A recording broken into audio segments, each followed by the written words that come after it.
ዝሃብካዮ ዋሒታት ናይ ልበይ ካባይ ሶጊካዮ ተዘቲ በስሐለይ እሙን ጓሳየ ኣበይ ሃነወት ዛድኽንቲ ነፍሰይ ገና ካብ ከርሲ ደስ ዘይተፈለኻኒ ብጸጋ ደጊፍካ ሓይለይ ዝኸድካኒ ዘይሎም ምስጋናይ ንስምካዮ ጎይታ ሕስነይ ጋኒኻ ዝኾንካኒ ዋልታ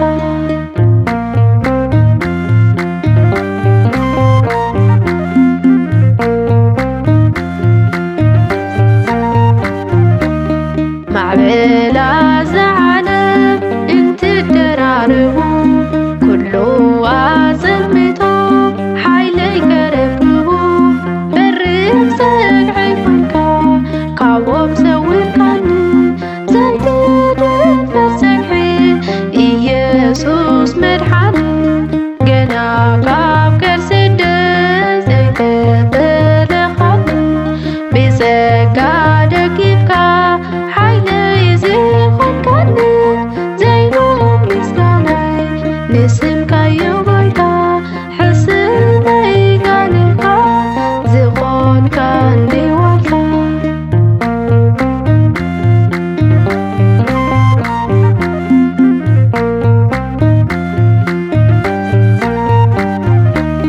መጽሓፍ ዘይኣኽሎ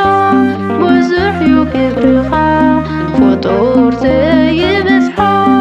ዓሚቕ እዩ ሓሳብካ ስለ ተግባርትካ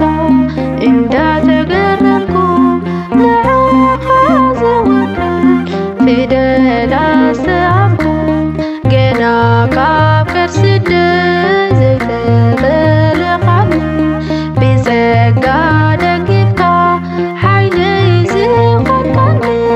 ዘይሎም ምስጋናይ ንስምካዮ ጎይታ ሕስነይ ጋኒኻ ዝኾንካኒ ዋልታ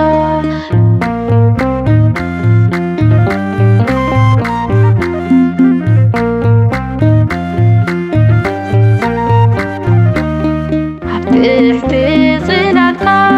ኣለኹ ብሩፍታ ንህውኽቲ ልበይ ኮይንካያ ህድኣታ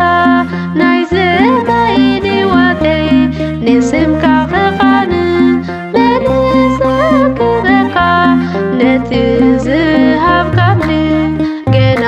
ካብ ከርሲ ደስ ዘይተ